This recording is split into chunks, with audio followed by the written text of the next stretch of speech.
काश के किसी को ये बात समझ आए।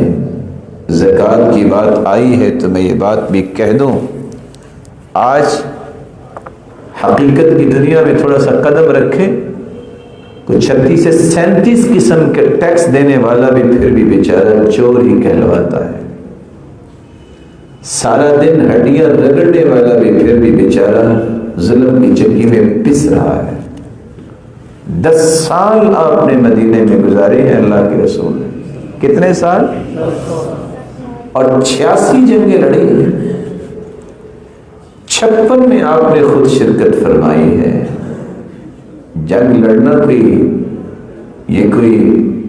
टॉफी टाइप बात नहीं है कि आप टॉफी मुंह में डाल कर जंग हो जाएगी। जंग के लिए अखराजात चाहिए, जंग के लिए प्लानिंग्स चाहिए। लेकिन आपने 10 साल जिंदगी में एक टैक्स नहीं आयद किया मुसलमानों।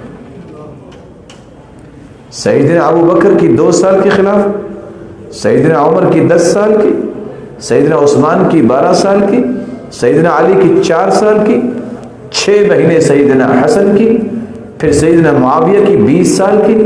आप उमर बिन अब्दुल अजीज तक ले आइए। अब इस्लाम की तारीख का मुताला कीजिए, आपको 1 दिरहम या 1 दिनार का टैक्स नजर नहीं आएगा। हालत यहां तक थी, सिर्फ ज़कात का निज़ाम था। और ज़कात किस में है? घोड़े में नहीं है, सब्जियों में नहीं है। किस में ज़कात नहीं है?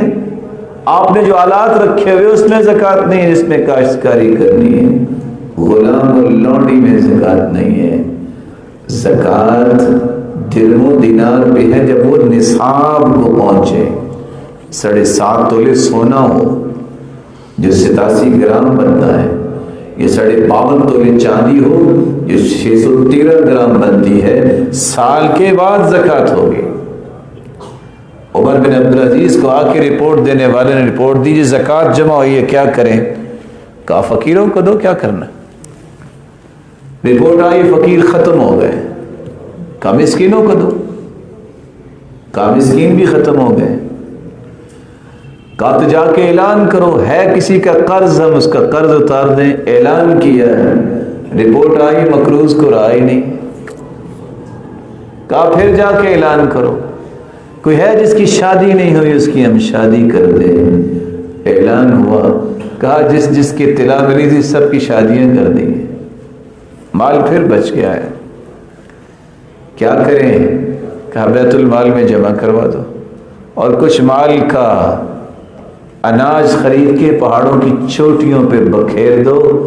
उमर बिन अब्दुल अजीज ये पसंद ही नहीं करता कि इसकी सल्तनत से कोई परिंदा भी भूखा उड़ता हुआ गुजरे।